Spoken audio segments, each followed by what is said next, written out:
Hola y bienvenidos al podcast de Sanar Ser. Hoy estamos con Sebastián. Les vamos a contar un poco de nuestra historia, de la historia de cada uno, de cómo llegamos acá y cómo es estar interno. Sebas, ¿quién es Sebas? Buenos días. Mi nombre es Sebastián, soy un adicto en recuperación. Yo hoy, por la gracia de mi Poder Superior, llevo 14 años limpio. Mi profesión y mi vocación es el servicio, entonces elegí estudiar trabajo social como profesión. Hoy hago parte del equipo Sanarcer. Sí, eso soy, un adicto en proceso de recuperación. Tengo ¿Qué, 28 años. qué significa llevar 14 años limpio? ¿Qué significa? Pues un proceso lento de muchas altas y bajas en el camino. Hoy, como vivimos nosotros nuestro día a día, pues solo por hoy ha sido un proceso maravilloso, lleno de despertar espirituales, pero 14 años de crecimiento espiritual y emocional. Eso significa para mí 14 años limpio. Te internaste. ¿Qué te llevó a estar interno? Bueno, primero no me interné yo, me internó mi familia, que han sido, yo creo que los artífices también de este proceso en mayor cuantía. El fondo que toqué y por el cual se creó la necesidad del internamiento fue por un problema legal. Entonces, a muy corta edad, pues incurrí en ciertos delitos y terminé con un proceso muy grande legalmente. Iba a terminar preso por un periodo muy largo, de hecho iba a pasar de menor a mayor, iba a seguir con la pena. Entonces mi mamá buscó ayuda desde el desconocimiento en las personas adecuadas, en profesionales Okay. de adicciones. Fuimos a un lugar muy reconocido aquí en la ciudad y el señor pues le dijo, antes de que haya un juicio, interne a su hijo. Busque una intervención o una institución, desde primero hayan los profesionales que se hagan cargo de la problemática que tiene su hijo y que le sirva para pagar casa por cárcel. Pues con todo el amor de mamá hizo toda la gestión, buscamos una institución y en ese proceso encontramos un espacio maravilloso que fue el lugar donde tuve mi primer y único internamiento. Eh, un proceso en esa época eran muy largos. Mi proceso, de hecho, podía durar hasta 18 meses. Encerrado. Encerrado. Tenía derecho a salir de la institución si no fuese meritorio o por un tipo de problema de salud. Entonces, cuando estuve interno, era una institución voluntaria, pero el único que estaba involuntario era yo porque estaba pagando condena ahí. Pero fue un lugar lleno de también aciertos y desaciertos en cuanto al contexto terapéutico, porque trabajan solamente la problemática del consumo.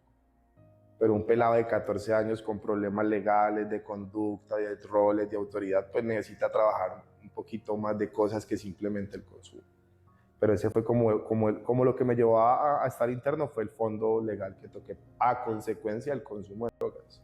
Ahí hablaste de dos cosas muy importantes y una es que dijiste que tu mamá había buscado la ayuda adecuada.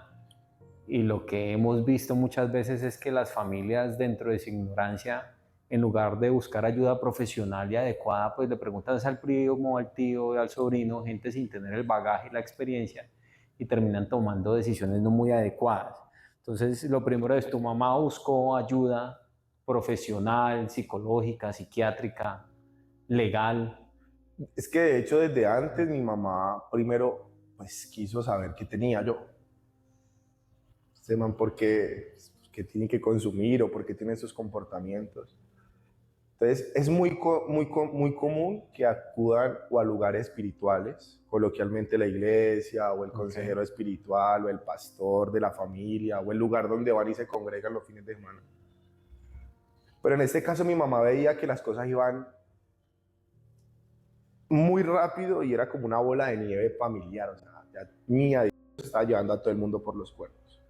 Entonces tenía un hermano muy pequeño, mis papás tenían problemas laborales a consecuencia de adicción, permisos, se volaban para buscarme, no funcionaban en el trabajo por estar pensando en el problema pues que conlleva esto familiarmente. Entonces un día se le prendió el bombillito, después de orar como siempre lo hizo por mí, y buscó a un consejero en adicciones. En esa época se llamaban así los terapeutas, Ok.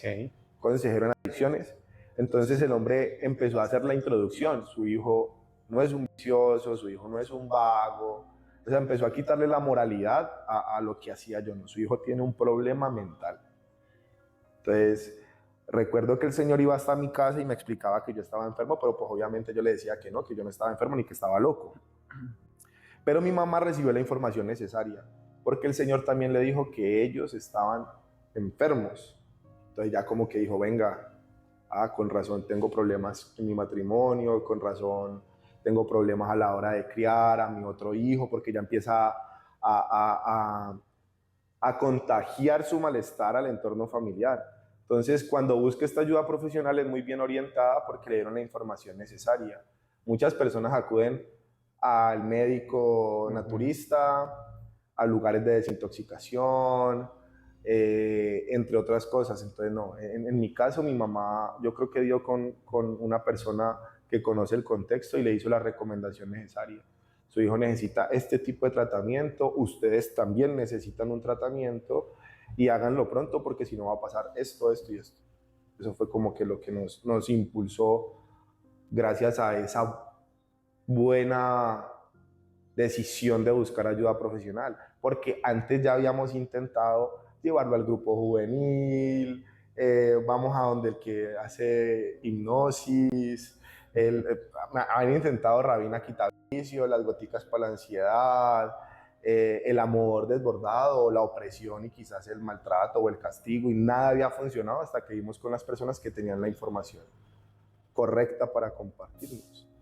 ¿Cómo fue ese proceso de ellos aceptar que estabas enfermo y que ellos también estaban enfermos? Porque es muy particular y sí, quitar el prejuicio y no es que esto no es una deficiencia moral, esto no es ser vago o ser juicioso, es una enfermedad física, mental, espiritual que muchas personas no tienen por qué entender. Eso lo hemos hablado muchas veces, pero ¿cómo fue ese proceso de ellos de aceptación de sí, mi hijo sí está enfermo? Pues primero muy duro, porque la familia tiende a culpar. Entonces, si vos vas a la familia y le contás que tu hijo está consumiendo, es por tu culpa, vos le has dado mucho, vos lo volviste así, te faltó darle palo, ¿para qué le diste tal cosa? Entonces, al principio es muy duro porque la familia se siente responsable. En mi caso personal, mi mamá siempre sintió que era su culpa. O sea, que yo había consumido por una mala acción de ella en la crianza, por unas malas palabras, o por la sobreprotección, o por cualquier situación.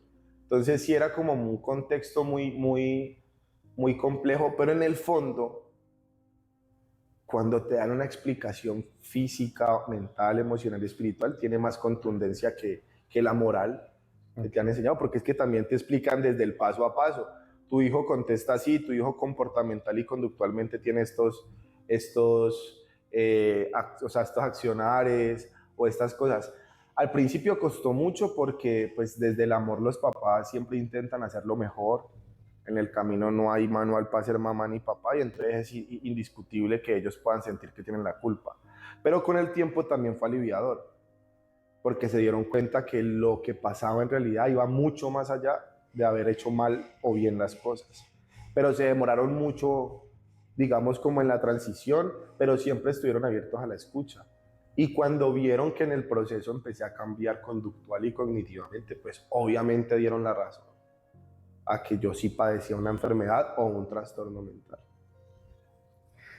También tocabas el tema de, listo, llegaste a un lugar donde era voluntario, el único que no estaba voluntario eras vos, pero dentro del proceso no se trabajaron ciertos aspectos que deberían haberse trabajado en su momento.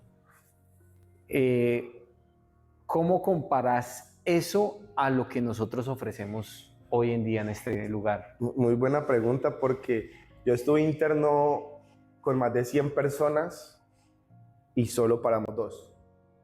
Ok. Y de esos estoy vivo solo yo.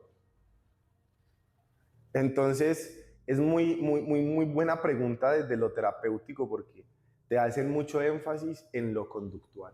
Entonces puede que una institución te enseñen a levantarte temprano, tener buenos hábitos, ser responsable, adquirir otro tipo de responsabilidades, pero cognitivamente no tenía una intervención sana. ¿A qué me refiero? Por ejemplo, cuando yo estuve interno, a mi mamá le hicieron en 7 meses 2 terapias.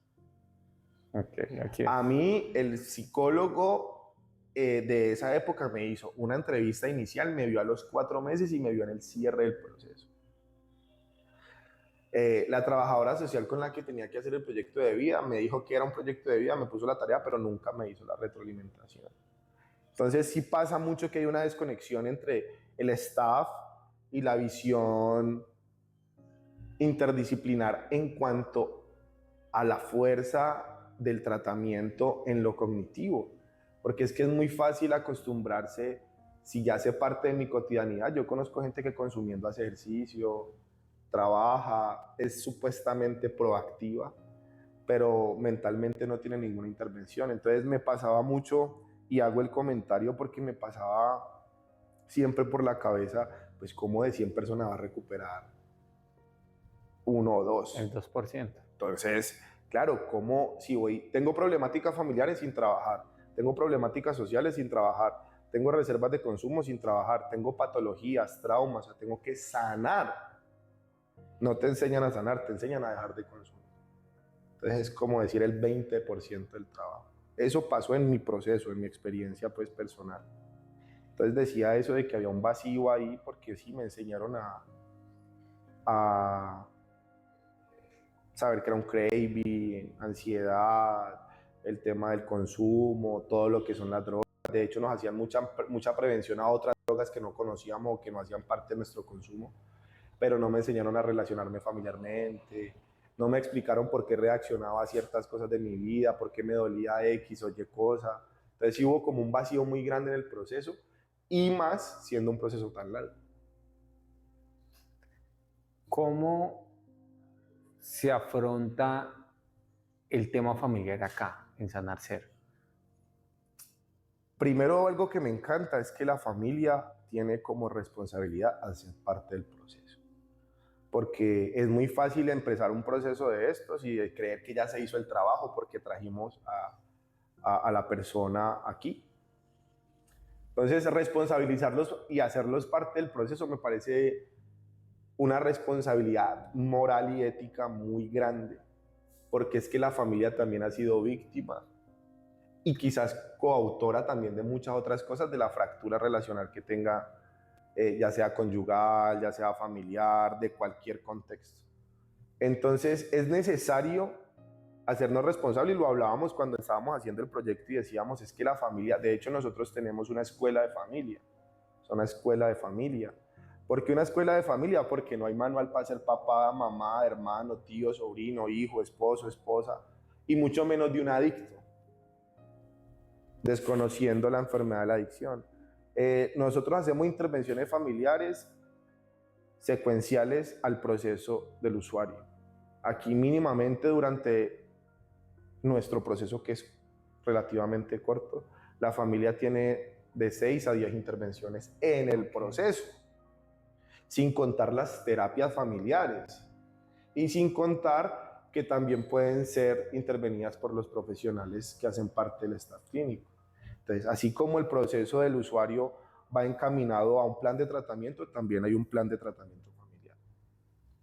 Entonces, logramos cambiar la culpa a la responsabilidad y las familias se integran al proceso pues de manera contundente y Sí, están claro. siguiendo al paciente, pues es un proceso de sanación para las dos partes. Exacto.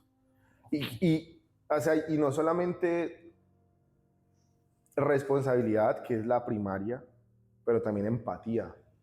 Entonces, al usuario saber, o al paciente saber que su familia, su mamá, su hermano, su esposa, sus hijos quizás también están haciendo proceso, cambia la perspectiva que tiene también familiar. Entonces se responsabiliza aún más de su proceso personal, porque ve que la familia también ha entrado en un tratamiento.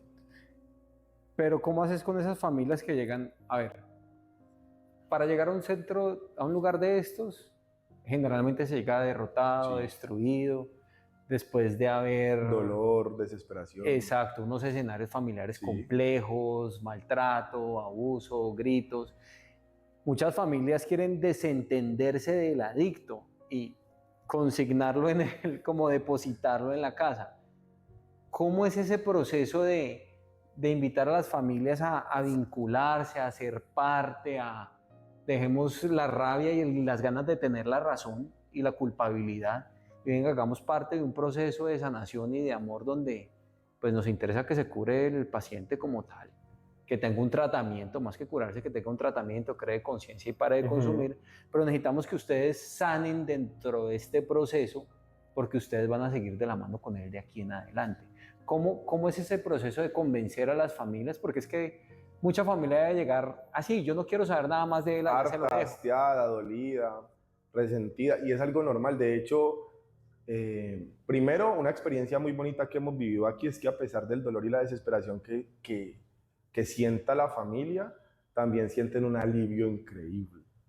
Entonces ya en el momento de estar un poquito más aliviados, quizás podamos hacer la intervención como lo hacemos, que por lo general la hacemos. De hecho, nuestras intervenciones familiares siempre son con 3 profesionales o 2 profesionales para dar diferentes perspectivas. Más que desentenderse, también llegan sin expectativas, con muy poquita fe, con muy poquita esperanza. Entonces, no hay que convencerlos, hay que enseñarles y compartirles nuestra experiencia, como te decía lo de mi mamá. O sea, muchas familias llegan sin entender que sus hijos tienen una enfermedad o un trastorno mental. Entonces es muy fácil para la familia entrar en un contexto o tener una manera de medir hasta qué punto mi hijo está equivocado con las decisiones que toma en su vida o hasta qué punto cuáles eran las motivaciones que tenía para equivocarse. Entonces, yo creo que todas llegan dolidas, todas las familias, defraudadas, dolidas. Las intervenciones iniciales, quizás las 2 intervenciones primarias, son enfocadas a la retroalimentación del proceso, explicarles qué patologías tiene el usuario y también les decimos qué responsabilidad tiene que ellos hagan parte del proceso. A mí me gustaría, después de esta pregunta, por el contexto que tenemos, que contases en qué influyó tu familia para que pararas de consumir, haciendo una retrospectiva de los 3 procesos. Mis 3 procesos. A ver, es lo que yo le digo a los pacientes cuando llegan acá y esto se tiene que hacer es por uno. Yo estuve interno 3 veces. La primera por mi esposa, la segunda por mis papás y la tercera por mí. Mientras yo hiciera las cosas por darle gusto a otros, pues nunca iban a funcionar porque tarde o temprano eso se cae. Entonces, sí, mi primer internamiento, mi papá buscó ayuda, le dijo a su abogado, tengo este problema con mi hijo, ¿qué puedo hacer? El abogado conocía a alguien que había tenido un hijo que estuvo interno en un lugar. Yo hablé con el pelado, me identifiqué con él y yo dije, listo, allá es, vámonos.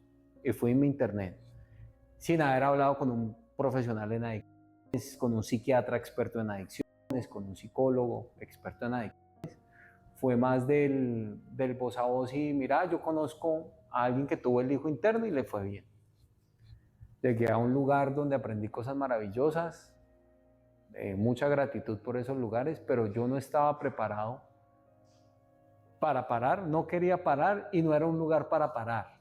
Era un lugar para crecer el ser y tener más conciencia de la vida y un poco de cosas, pero no para dejar de consumir. Yo en ese momento me bebía una botella de whisky diaria. Entonces, ese era mi consumo, una botella de whisky diaria. Un consumo Heavy. fuerte. Sí. Alimenté el alma y el espíritu, pero no dejé de beber. Yo a la semana estaba tomando. Un vaivén, mucho rato. Promesas a mi esposa, si yo me recaigo, me internan. Me recaí y al otro día interno, después de un episodio bien maluco que después lo podemos profundizar en él. Interno pues en un lugar con movimientos involuntarios, bueno, ya una decisión un poco más educada. Entonces ya mi papá le había preguntado a una amiga médico, entonces la amiga médico, yo conozco una psicóloga experta en adicciones que tiene una fundación, fui, me interné allá, pero en esa fundación la psicóloga era la figura, y es una persona muy respetable y buena en su profesión, pero el equipo de trabajo no era tan bueno y tan respetable como ella, a mí, como lo veo hoy en día. Y entonces llegué a un lugar, no se me olvida, en la entrevista de ingreso me dicen, bueno, ¿usted qué cosas tan malas ha hecho? Y yo, ¿a qué se refiere? ¿Usted ha sido agresivo con su esposa? Y yo, no, nada. ¿Nunca la ha cogido a machete? Dios mío, ¿dónde me metí? ¿Dónde vine a dar? Y era un poco el lugar donde llegué. Duré una semana. Un contexto distinto, una vaina distinta.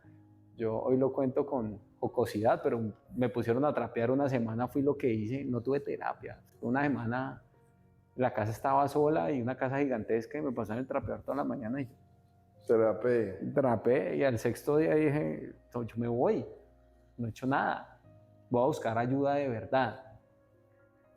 Pero allá hubo una búsqueda un poco más educada.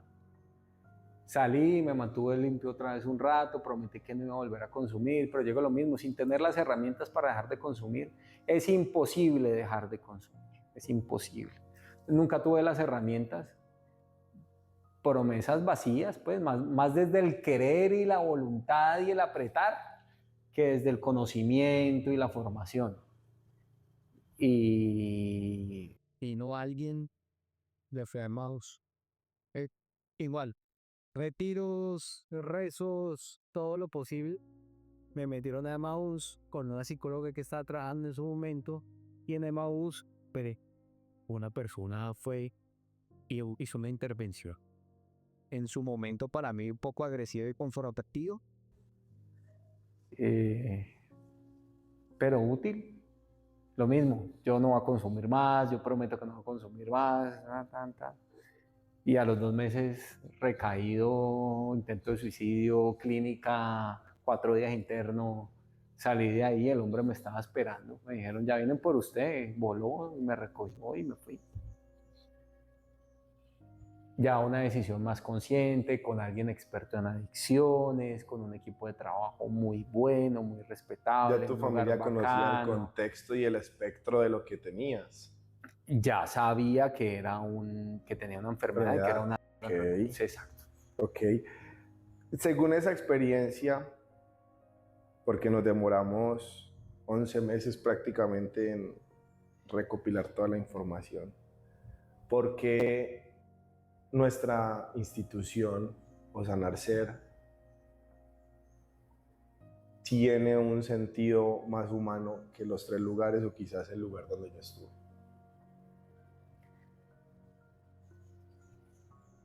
Nosotros todo lo hacemos desde el amor, la empatía y la responsabilidad, todo el tiempo. Entonces, a mí me ofende los adictos que tratan a las patadas a otros adictos. El cuento ese, con respeto por la gente muy religiosa, pero ese cuento que es que el infierno y el cielo, cuando uno se... No, el infierno y el cielo está acá, para mí. Y muchos de las personas que tuvimos un consumo muy pesado vivimos el infierno. Y yo eso tengo 1000 historias de cómo yo veía en la cara de las personas la maldad y esa vaina. Entonces viene uno de esos escenarios de ofendido, pisoteado, de maltrato, del maltrato que yo me daba. A mí toda la vida me ha ido bien en todo. Toda la vida me ha ido bien en todo. A mí nunca me pasaba nada. Entonces yo mismo era quien me golpeaba contra las paredes, quien me contaba, quien hablaba de mí. Bueno, no pasaba nada. Pues ahora entiendo que me pasaba mucho, pero digamos que así externo no veía algo como de peso y llegar a un lugar donde muchas veces las confrontaciones son tan de mal, usted es basura, usted es un hijo de puta y usted, pues no, me comporté de ciertas maneras, sí, y obviamente hay un amor responsable, una confrontación que se debe hacer, pero siempre desde la empatía y el amor y la responsabilidad y el profesionalismo. Nosotros contamos con un equipo con vasta experiencia, psicólogo, psiquiatra, terapeuta, trabajador social, en su mayoría adictos en recuperación, que eso le brinda un plus. Y hago la salvedad en eso porque cuando yo comencé a tomar como estaba tomando, yo busqué ayuda. Cogí el directorio de Colsanitas y había un psicólogo y yo, psicólogo, apellido tal, y yo, bueno, Y fui, le dije, doctor, yo estoy muy preocupado, estoy tomando mucho. ¿Cuánto está tomando? Estoy tomando una botella de whisky diaria. Una botella. Y yo, sí, yo estoy mal, o sea, algo está mal en mí. Y sentía la necesidad y el desespero y la angustia. Me dijo, bueno, dos cosas. Una, no está tan mal, porque mal sería perderse en un hotel una semana y 15 días a consumir. Y dos, negociemos. Tómese la botellita el fin de semana. Pues salí de la consulta a encerrarme 15 días en un hotel a beber 15 días. Entonces Nuevas ideas. me dio fue nuevas ideas. Entonces hago ahí el paréntesis por la importancia de llegar a un lugar donde hay profesionales que conocen del área. No es lo mismo un psicólogo que un psicólogo experto en adicciones y experto en recuperación. O sea, son cosas totalmente distintas. Entendemos el dolor, entendemos la angustia, pero también entendemos ese lado manipulador del adicto que a nosotros nos va a manipular porque nosotros ya vivimos eso. Calle tenemos, afortunado o desafortunadamente calle tenemos y como decimos los dedos a la boca no nos los van a meter y somos contundentes. A mí no me va a engañar, si usted quiere engañar y decirse mentiras, allá usted es su problema, pero aquí estamos es para que usted encuentre la raíz de sus problemas, cambie, deje de consumir y viva bien. No nos quedamos cortos en el dejar de consumir. Digamos que el objetivo primordial de este lugar es dejar de consumir. Pero yo siempre lo hemos hablado, es ir más allá, es dejar de consumir y vivir bien. Para mí de nada sirve dejar de consumir si no se va a vivir bien. Con eso último que decís, hay un contexto y me gustaría que compartieras por qué nos llamamos sanar ser. Haciendo lo metafórico que vos decías, es que hay que sanar para... Exacto. ¿Por qué sanar ser? Llegamos destruidos, golpeados, ofendidos, llenos de ira, rabia, rencor, desprecio muchas veces por nosotros mismos. Lo primero que hay que hacer es sanar el ser, llenarnos de amor y de perdón y dejar ese pasado oscuro atrás, ese dolor, el daño que hicimos, el daño que nos hemos hecho. Es el lugar para sanar. Y desde sanar y desde el amor y desde el perdón, que es una de las terapias que hacemos acá, desde yo perdonarme todo el dolor que me he hecho y todo el daño que me he hecho y le he hecho a los demás, y desde perdonar a los demás por el daño que me hicieron. Aquí le ayudamos a entender a la gente que todo el mundo tiene su historia y muchas veces ese daño ni siquiera es adrede, es un daño infundado pues por la vida y la experiencia del otro. Entonces desde el sanar y desde el amor, recuperar el ser y poder seguir adelante. Ok. Hay algo como muy, muy importante y valioso que encontramos también en el espacio. Y nuestra intención no solamente era abrir un lugar donde viniéramos a sanar, sino un lugar donde de la mano de personas como nosotros que hoy somos adictos en recuperación, se compartiera un mensaje de esperanza. Eso fue algo que debatíamos mucho porque no hablamos ni bien ni mal de ninguna otra institución. Por eso pues hablas siempre como sacando lo mejor de las tres instituciones en las que estuviste y en la que yo también estuve. Pero parte de lo que encontramos aquí es más allá de un tratamiento como tal, porque el tratamiento quizás va de la mano de la intervención profesional, es encontrar en esta casa, en este espacio, ver cómo podemos tener una nueva manera de vivir. Entonces, es algo muy particular porque a mí me gusta mucho que hables de tu experiencia, porque la adicción tiene matices para la gente del común. Hasta que no llega un escenario de un familiar adicto, no ven cómo el alcance. Entonces, muchas familias piensan que los adictos son las personas que son los que viven en la calle, los que comen de las basuras, o son las personas que están privadas de su libertad, o que de hecho tenemos una figura, o sea, ya demarcada. Los adictos son ojerosos, se visten así. Entonces, cuando vos compartir tu experiencia, me gustaría que también dijeras el escenario que creamos es para que las personas de cualquier contexto socioeconómico, académico, social, puedan ser parte de. Pero ¿cómo afectó a Jaime el tener esa aceptabilidad social para que parara de consumir? Pues mira, cuando la gente hablaba de los drogadictos, yo ya tenía un consumo pesado. Siempre a escondidas, siempre a solas, siempre pues me daba vergüenza. Pero cuando hablaban de drogadictos, yo me reía, internamente me burlaba. Y yo decía, esta gente no tiene ni idea de qué están hablando. Yo soy un drogadicto y estoy perdido. Y la gente hablaba y sí, muy referente al costal, de la del costal. Desafortunadamente sí, el que lleva el costal es adicto, pero el adicto no necesariamente es el del costal. Y yo siempre lo he dicho, el costal se lleva por dentro. ¿Cómo afectó?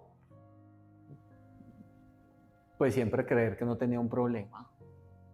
Porque pues mi familia, un papá muy trabajador, siempre le fue bien, siempre todo, entonces tenemos un estilo de vida bueno, vivíamos bien, guardábamos muy bien las apariencias, yo siempre me veía bien, así como estoy, siempre me he vestido desde que salí de la universidad hace 20 y pico de años.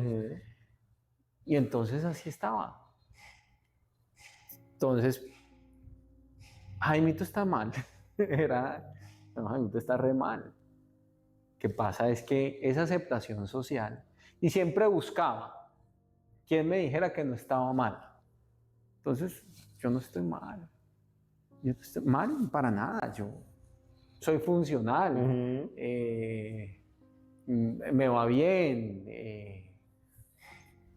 Laboralmente nos iba bien y ese tipo de cosas. Entonces me escondía mi dolor, porque hoy lo veo así, escondía mi dolor detrás del verse bien y tener recursos. Entonces ahí escondía ese dolor. Y digamos que se vuelve como un impedimento porque siempre con la loca idea que es el que lleva el costal, pues yo estoy lejos del costal, yo no estoy tan mal. Y lo que pasa es que el dolor es personal y la recuperación es individual y la decisión es propia. No puedo comparar la mía con la de nadie. Y por eso es que la gente, los del costal no se suicidan. Se suicidan los que son como yo. Esos son los que se suicidan, los que llevan una vida de mentiras, pensando que están bien, sabiendo que están vueltos mierda, pero ya no son capaces de guardar las apariencias y deciden terminar con su vida. Gana el dolor. Gana el dolor. Y la impotencia de decir, yo no quiero ser más un adicto, no puedo parar, no me veo con el costal, yo no puedo parar, no quiero llegar allá, entonces termino esto de raíz. Y de raíz es atentando contra la vida. A mí me gusta mucho como cuando hablas de ese tipo de contextos, porque vivimos en una sociedad en donde aún pesa el apellido, el colegio donde estudiaste, el trabajo, la profesión, y pues el tiempo durante nuestro proceso nos ha enseñado que a las salas de los grupos o a este tipo de instituciones llegan personas que uno no se imaginase que fuesen adultos.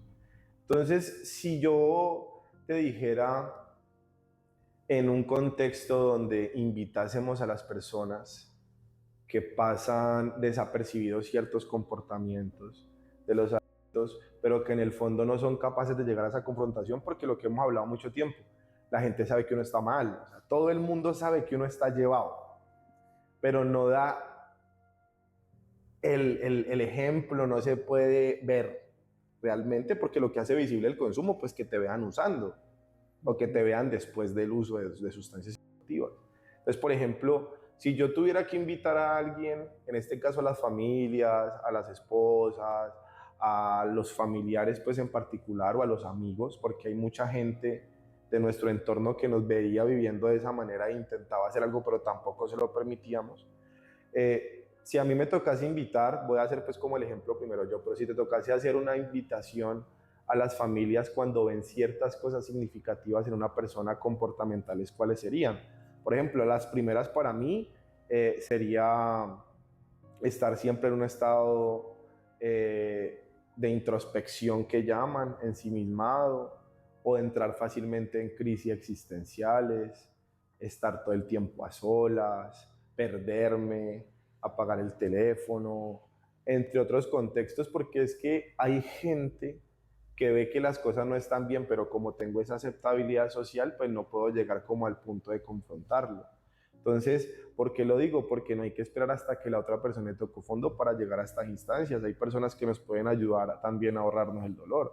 Vos estuviste en 3 instituciones, pero hay gente que no conoce instituciones o centros de rehabilitación, o ha tenido tan malas experiencias que no acude a buscarlos. Entonces, si tuvieras que decirle a las familias o a los amigos o a los allegados qué cosas raras o diferentes ven o perciben una persona que esté consumiendo para que lo invitasen a cambiar como el contexto o a hacer una intervención, ¿cuáles serían? ¿Qué te pasaba a vos? ¿Cómo actuabas vos? Hay unos muy básicos y es, primero, dejar de hacer lo que le gusta.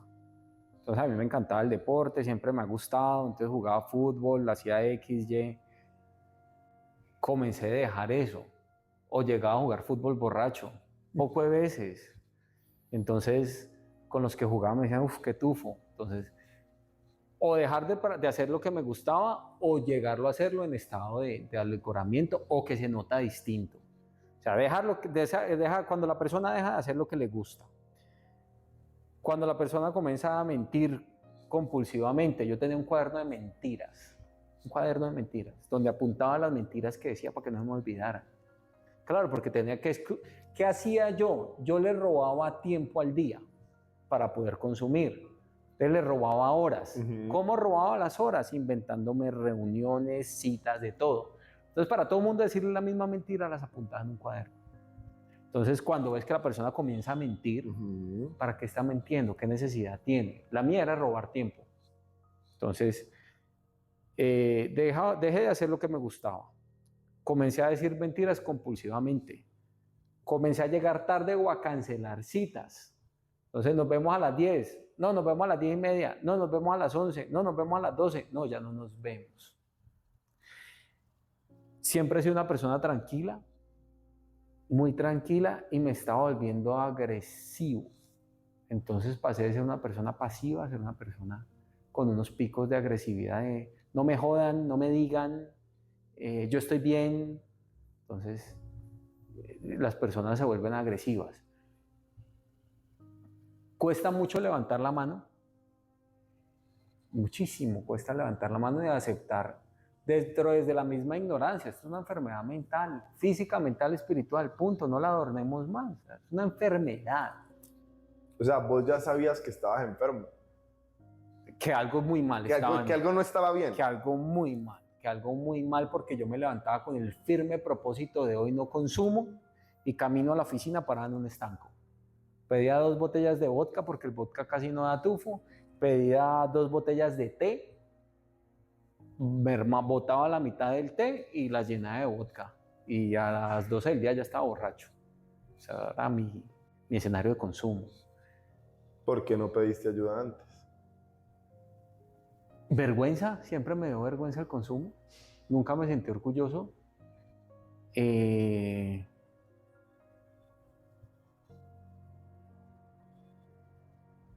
Rendirse es difícil.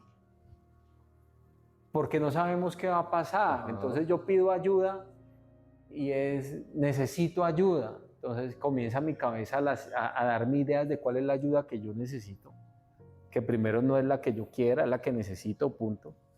Y desde mi ignorancia no sé qué va a pasar.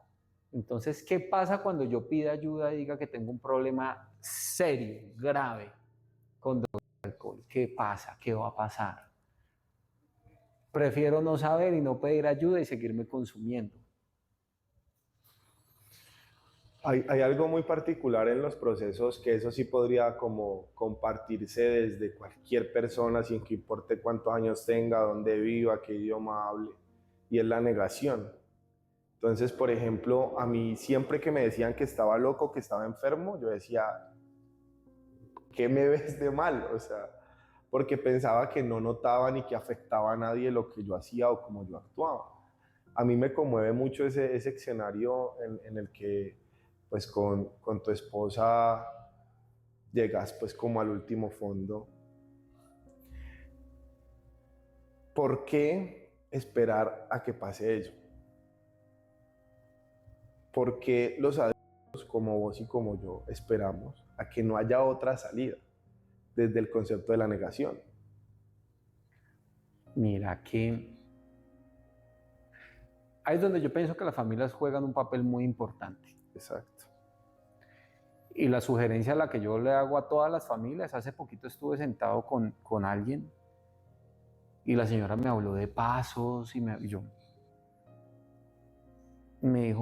mi hijo consume, no quiere parar, pero yo me estoy educando. Qué responsabilidad consigo mismo. Exacto. Entonces, en el consumo se pierde la conciencia y se pierden muchas cosas. Entonces es muy difícil que una, ya en la etapa que yo estaba, pues, un consumo diario, un consumo pesado, lleno de morados, pues, Tirando a morir, así sí, descuidado. sí, Entonces, sí. si llega un momento, a ver, las apariencias se guardan por cierto tiempo. Después llega un momento donde ya no se guardan las apariencias. Entonces ya lleno de morados, corto,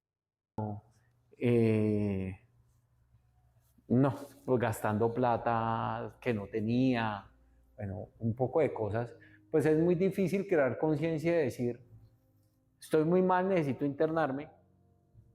Ahí es donde yo digo que las familias se tienen que educar, informar, buscar ayuda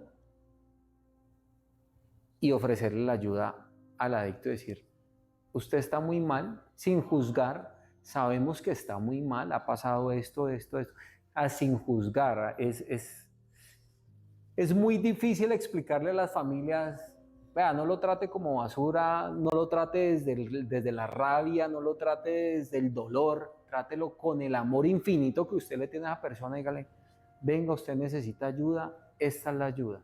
Un lugar especializado, un psiquiatra especializado en adicciones, un psicólogo especializado en adicciones, esta es la ayuda que usted necesita, vaya, habla con él y muchos de nuestros pacientes llegan por ahí, de esas familias o de esas personas que van donde el psiquiatra es experto en adicciones o el psicólogo experto en adicciones, necesito ayuda, yo conozco un lugar donde usted puede parar.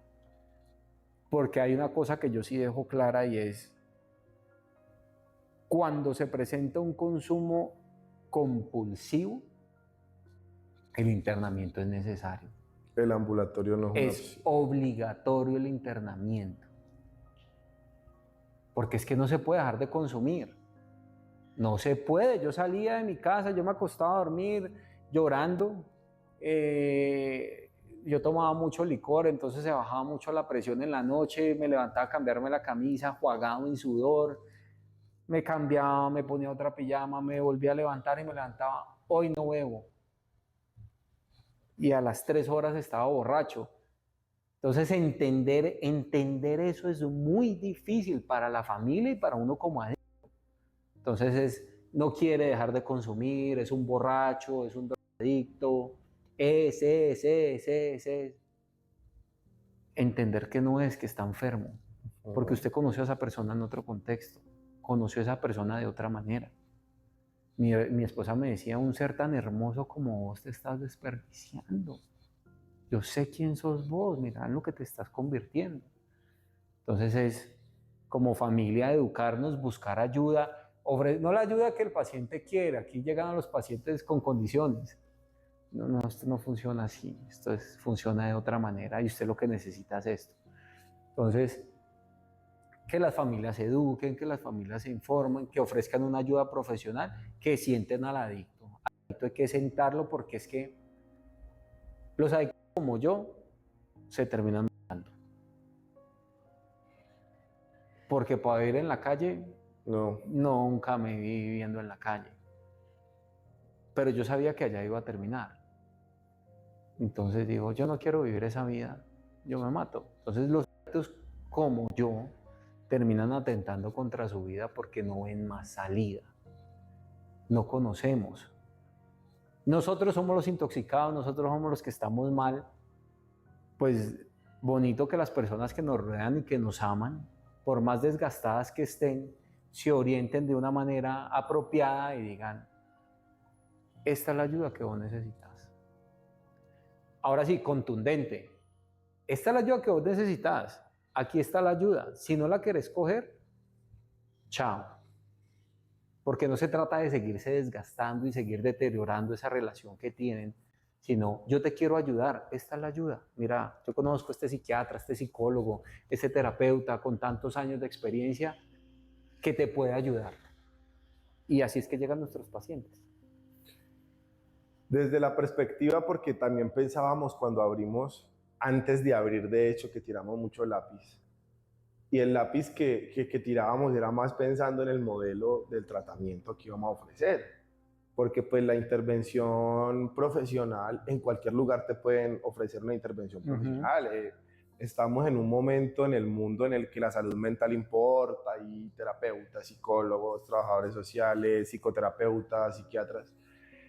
Dentro del contexto del modelo de intervención que nosotros creamos y dentro del modelo de plan del tratamiento que se le formula a los pacientes, ¿cuál crees vos que nos hace marcar la diferencia? Has estado en 3 procesos, yo he estado en uno, recopilamos información de otros lugares, de otros contextos y otras experiencias. La intensidad del programa y lo personalizado que es el programa. Nosotros contamos con un equipo de 8 profesionales. Ajá. Psiquiatra experto en adicciones, psicólogo, terapeuta de familia, trabajador social, terapeuta en adicciones, nutricionista, biodescodificador, artista plástica. Entonces tenemos un equipo importante y ese equipo importante entra a trabajar, inmediatamente pasa a la desintoxicación. O sea, depende del nivel de intoxicación del adicto. Muchas veces en una semana ya, o en menos de una semana, 3, 4 días, ya el adicto puede comenzar a trabajar. Una vez está apto, intervención psiquiátrica. En muchos lugares no ofrecen intervención psiquiátrica o ofrecen una intervención psiquiátrica al salir. No, aquí el psiquiatra para nosotros es vital porque nos marca la ruta para atender al paciente. Entonces, primero tenés psiquiatra a los 3 días de haber ingresado. Y de ahí en adelante, todas las semanas y todos los días de la semana tenés intervención. En los otros lugares pasaban 3, 4, 5 días y no pasaba nada. Te dejaban unas tareas y después te las revisaban. Pero aquí estamos encima del adicto, trabajando con él siempre. Entonces la psicóloga es semanal, la biodescodificación es cada 10 días, la nutricionista es de ingreso y egreso, la artista plástica es todas las semanas, trabajador social y el terapeuta de adicciones están todo el tiempo acá. Entonces hay un seguimiento constante y se hacen las intervenciones. Si hay trabajos grupales, porque los hay, pero las intervenciones se hacen personales. adicional se vincula a la familia. Entonces, como está la familia que se ha educado, está la que no se ha educado, entonces les contamos que en la enfermedad de la adicción, le hablamos de nosotros, de qué ha pasado, de que pasa algo muy curioso, que es cuando comenzamos a hablar con ellas y nos dicen en qué momento va su hijo, les contamos nosotros sin que ellos nos hayan dicho qué ha pasado antes y qué va a pasar. Entonces nosotros, vea, su hijo ha hecho esto, esto, esto, y se quedan así. Porque es que nosotros venimos de allá. Entonces hay una intervención familiar semanal y hay un seguimiento y un trabajo arduo con los pacientes. Digamos que aquí de lunes a viernes se trabaja fuerte. Es pesado esculcarse es pesado y la introspección y mirarse al Cansa. espejo y eso, pero aquí diariamente hay actividades, diariamente hay intervención, diariamente hay trabajo y estamos encima de ellos todo el tiempo. Ok. Yo creo que es importante también resaltar como un contexto, y eso fue algo que me encantó que lo dijeras ahora, y es, por más herramientas profesionales que adquiera a través de la educación, de toda la información que pueda recopilar en mi ejercicio o en mi disciplina profesional, es diferente el valor terapéutico que tiene que una persona haga una intervención desde la experiencia previa, tanto en consumo como en recuperación. Entonces, es muy valioso y muy importante, y me hacías como recordar, porque mientras hablaba me acordaba de las reuniones que teníamos, cuando hablábamos de, por ejemplo, la importancia física, mental, emocional y espiritual en el proceso. ¿Por qué tenemos estos profesionales? Pues porque se encarga de cada uno de los estadios que pueda tener un espectro tan difícil como pueda ser la familia. Porque ahorita que hablábamos de la familia, el escenario familiar para un adicto es complejísimo, tanto para bien como para mal.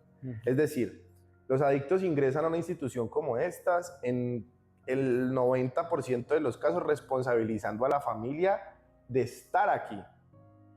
Y cuando hacemos la intervención familiar, la familia responsabiliza en un 90% al usuario también de muchas de las situaciones que nos llevan a estar en estos contextos. Entonces, me acordaba que en las intervenciones planteábamos de una manera muy asertiva por qué la familia hace parte del proceso. Y me acuerdo mucho que en mis procesos, tanto interno como los otros legales que tuve, la familia no hacía parte del proceso. De hecho, la familia era una manera de medirte el crecimiento que tenías. Entonces te castigaban con la familia o te premiaban con la familia. Pero llegaba la misma familia con la que convivía en adicción. O sea, no sabían absolutamente nada de mí, ni de mi proceso, ni de cómo actuar, ni cómo hacer. Y a nosotros nos pasa algo muy increíble, y es que antes de todas las intervenciones o terapias de familia que ellos tienen, nosotros hacemos una intervención previa y hacemos una intervención posterior. Entonces, cuando el usuario ya va a compartir un espacio en familia, ya la familia sabe qué decir, cómo actuar. De hecho, les decimos qué va a pasar en la intervención. Él les va a decir esto, les va a preguntar esto. Y eso me hace como muy feliz, me hace sentir como que estamos cumpliendo con el deber de la responsabilidad tan gigante que tenemos, porque es como muy importante encontrarle un sentido a una casa como esta. Entonces, es también muy increíble ver cómo después se acerca la familia con el usuario y tienen un escenario totalmente diferente. Entonces, ahorita que te escuchaba como decir que el profesional hace esto, que la biodescodificación, que el terapeuta de familia y que todo el contexto, es apremiante entender los vacíos que encontramos en el estudio que hicimos para abrir el escenario, pero es más gratificante ver que validamos una intervención familiar sana para los usuarios, porque también es muy fácil que ingrese ahí alguien y esté dispuesto a hacer lo que sea, y haga un proceso y tenga altas y tenga bajas, pero cuando llegue a su casa encuentre también el mismo escenario.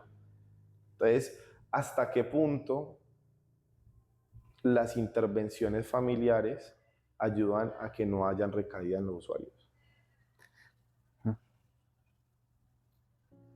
Para mí hacen... A ver, como adictos somos expertos en manipulación, expertos. Entonces, si la familia no está capacitada, no está orientada, no sabe cómo tratar al adicto, vuelve fácilmente a caer en la manipulación del adicto. Y vuelve otra vez el mismo escenario a vivir maluco. ¿Y en qué termina eso? En el consumo. Una vez la familia está acá con nosotros, la orientamos, le explicamos, la educamos, les hacemos ver sus fallas y ver cómo pueden hacer mejor las cosas, pues cuando la familia recibe al adicto, el adicto se encuentra con un escenario totalmente distinto al que dejó. Ya encuentra unos papás educados en el área, encuentra una esposa educada en el área, que no se van a dejar manipular, que no se van a dejar persuadir, que tiene una posición firme ante él, con amor, pero una posición firme. Y entonces el adicto dice, uy, aquí las cosas cambiaron. Yo no puedo seguir siendo el mismo. Dejar de consumir es muy difícil. Exacto. Es la relación más tóxica que hay. No hay relación más tóxica que la adicción. Es un amor, un odio y una destrucción juntas. Que a la botella, yo me acuerdo, tengo fotos con la botella abrazada, una ridiculez. Y era esa relación tóxica de algo que amaba y me destruía. No es fácil, es muy difícil. Dejar de consumir es muy difícil. Se logra, sí, y somos el testimonio de que sí, y llevamos años en esto. Si yo salgo de aquí con herramientas, con todo, pero salgo al mismo contexto donde puedo convencer a mi papá, a mi mamá, a mi esposa, a mis amigos y manipular y todo, pues fácilmente termino diciéndoles que yo ya aprendí a consumir. Y pasa mucho. Yo ya estoy curado, yo estoy súper bien, yo ya puedo tomar cerveza. Pasa. Pero si llegas a un escenario donde ya la familia sabe que todas esas, o sea, es desmontar las mentiras del adicto. Después de que te desmontan todas esas mentiras y llega a tu casa a un escenario totalmente distinto, enfatizamos con amor y respeto, pero un escenario totalmente distinto, pues ya el adicto dice, puta, sí, ya. O sea, yo quiero parar y ya me toca parar. Y es lo que ahí la familia juega un papel fundamental. Por eso las familias no pueden ser ajenas a los procesos, no pueden. Esto no es como meter un pan al horno y sacarlo. No es así, no es un producto. Somos seres humanos, llevamos años de desgaste, de manipulación, de convencimiento, de mentiras, de un poco de cosas. Aquí desnudamos, desmantelamos sus creencias y sus mentiras y les hacemos ver un poco de cosas. Lo mismo a las familias. Entonces, comienzan a tener de nuevo relaciones sanas entre las familias y entre el adicto. Entonces, no solo no los va a manipular, ni los va a convencer, ni les va a decir mentiras, sino que van a encontrar una relación sana con ellos. Y eso va a fortalecer el resto de vida que les queda, el camino que les queda por recorrer, ya con una relación sana y un vínculo sano con su familia, pues va a ser mucho más efectivo, productivo. Ok, yo creo que es importante recalcar como el valor agregado de que la familia entienda, comprenda, se eduque, porque al hacerlo también le imposibilitamos al usuario a tener la más mínima posibilidad de encontrar lo que dejó. Relaciones rotas, pérdida de roles, o sea, prácticamente hacíamos lo que queríamos con nuestra familia, los llevábamos al punto del dolor y la desesperación más grande, después los manipulábamos, los hacíamos sentir culpables, los convencíamos de que eran culpables o responsables y nos terminaban dando la razón, desde la desesperación y el dolor. Entonces, ¿por qué te hago la pregunta? Porque es que esto es una frase, a mí me causa a veces gracia traer estas frases tan coloquiales. Pero cuando yo estuve interno, había un man que gritaba, en las visitas de familia, gritaba, una vez con casa y comida, esto para toda la vida. Y lo repetía, a mí se me quedó eso en la cabeza. Entonces, a veces también necesitamos un empujoncito porque es que hoy en día entiendo esa frase. Cuando hacemos tantas intervenciones familiares que vemos pues el contexto en el que hay gente consumiendo por años y no tiene una necesidad de parar de consumir porque lo tiene absolutamente todo bajo control, al menos tiene dónde dormir, dónde comer, quien resuelva situaciones, quien resuelva problemas. Entonces, nosotros nos hemos tomado como la tarea de hacer unas intervenciones familiares que nos hacen sentir increíblemente orgullosos, por decirlo así, o satisfechos del contexto que hemos hecho. A mí me gusta mucho que hablemos de este tipo de cosas. Lo más probable es que sigamos compartiendo la experiencia pues, por medio del podcast y dando la información. Entonces, no, yo creo que el valor agregado que tenemos para cerrar es que también enfermamos a nuestra familia, pero podemos llevar la recuperación a casa. Desde la recuperación. Y eso se trata de vivir mejor, las dos partes, la familia y el ambiente. Y es lo que nosotros buscamos. Por eso no es solo dejar de consumir. Dejar de consumir es el comienzo de una nueva vida y es, dejamos de consumir, recuperamos nuestras familias, no siempre es garantizado, pero comenzamos a tener relaciones sanas y a vivir mejor. El objetivo de esto es vivir mejor, y es lo que digo siempre a los pacientes y a los ahijados y a todo el mundo. El objetivo de dejar de consumir es vivir mejor. No hay otro. Vivir mejor, porque la vida vale la pena vivir, bien vivida. Está bien. Gracias a Jaime también y gracias al espacio. Nos vemos en el próximo video. Gracias por acompañarnos y después tendremos videos hablando más de nuestras historias. Y compartiendo otras experiencias de otros también. Así será. Muchas gracias.